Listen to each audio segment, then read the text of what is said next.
आणि कसं कर म्हणजे दुरिताचं जाळ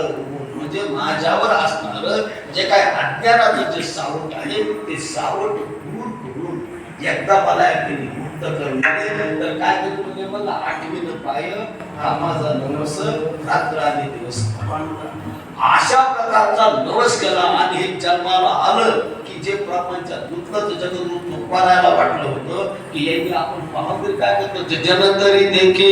गुंतले प्रपंची स्मरणाचे त्याचे नाही आणून नरद्यात आलेला जीव आपल्या प्रपंचामध्ये एवढा गुंतला त्याला मी कोण आहे याचं स्मरण सुद्धा तो काय केला या ठिकाणी विसरून गेला आणि हे सत्ताला हे साधूला पावत नाही म्हणून गुडते हे जन न देखणे डोळा निरो कळवला म्हणूनिया आणि अशा प्रकारे जगद्गुरु तुकोबाराला तुमची आणि आमची सगळ्यांचीच या ठिकाणी कहाणी क्यू आली आणि क्यू आली येऊन या ठिकाणी काय करायले उपदेश करायले उपदेश करायले हे अभंगाच्या